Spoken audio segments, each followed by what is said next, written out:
Well, the second extract that I'm going to read comes from chapter 18 of The Prince. This is the chapter called How Rulers Should Keep Their Promises.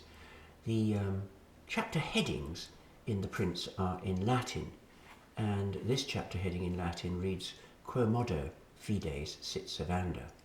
In the Roman law, fides sit servanda, good faith must always be kept, was a maxim of the law. You must always keep your promises. Very shockingly, Machiavelli puts the word quo modo in front of that. How far, to what extent should we keep our promises? And so there is the, I think, to his original readers, extraordinarily shocking allusion to the Roman law and repudiation of its maxim, promises must always be kept, by asking how far rulers should keep their promises. This is the beginning of the chapter. You should know then that there are two ways of contending, one by using laws, the other force. The first is appropriate for men, the second for animals. But because the former is often ineffective, one must have recourse to the latter. Therefore, a ruler must know well how to imitate beasts, as well as employing properly human means. This policy was taught to rulers allegorically by ancient writers. They tell how Achilles and many other ancient rulers were entrusted to Chiron the centaur, to be raised carefully by him.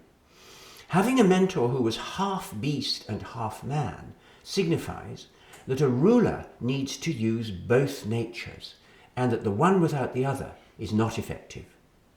Since a ruler then must know how to act like a beast, he should imitate both the lion and the fox.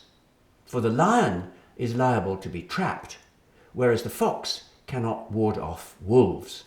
One needs then to be a fox to recognize traps and a lion to frighten away wolves. Well, that's a very famous passage from The Prince, and from my reading you will see that the contrast here is between two kind of methods in the Italian, the method of l'uomo, the method of the man, and the method of la bestia, the method of the animal. But notice la bestia in Italian as in English has this idea not just of being the method of the beast, but the beastly method, the brute beast method, the brutal method. So the contrast we're being shown here is between manliness and beastliness, the man, the brute.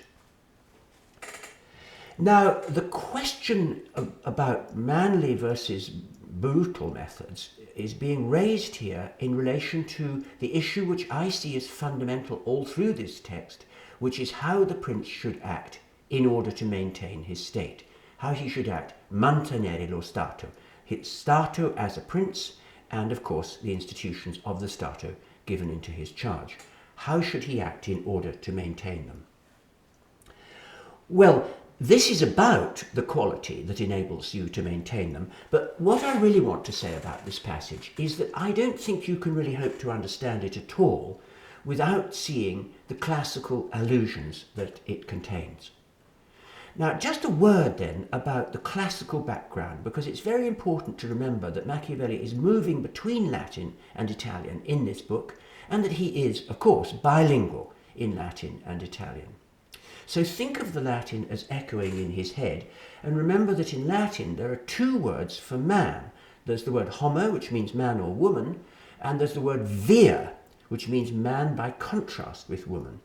And virtus in Latin, or virtu, la virtu in Italian, is the quality of the vir, virtus, vir. So the quality of virtue, notice, is being deeply associated in the very language and by Roman moralists with the quality of manliness. So virtue is being seen essentially as a quality of manliness by contrast with the brute beast. Now, if we think for a moment longer about the classical moralists, what do they think is wrong with brutal and beastly methods by contrast with manly methods, the method of the vir, the methods of virtus?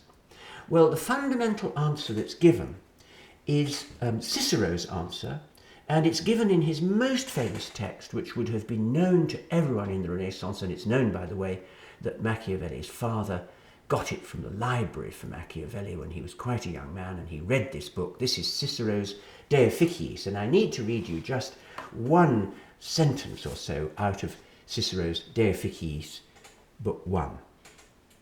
Wrong may be done in either of two ways, either by force or by fraud.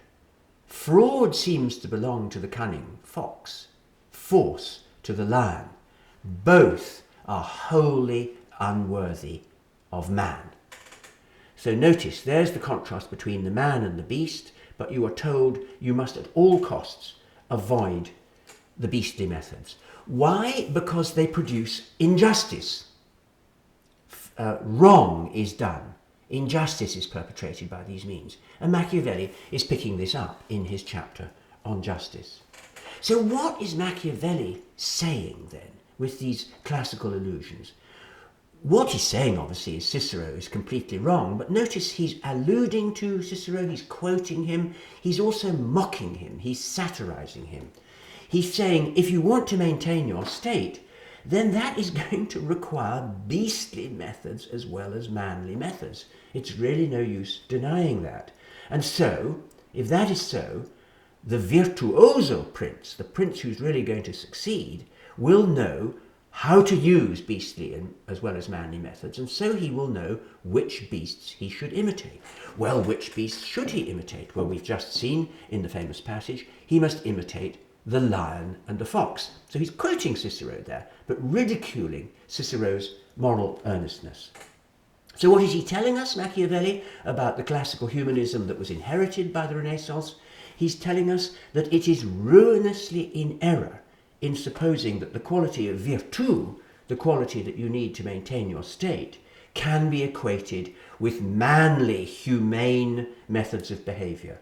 Rather, the willingness to behave in brutal and beastly methods is part of the virtu of the prince. So it's an attack on classical ideas about virtus, about la virtu, and it's an insistence that the virtuoso prince, the one who really succeeds in maintaining his state, will be the beast as well as the man.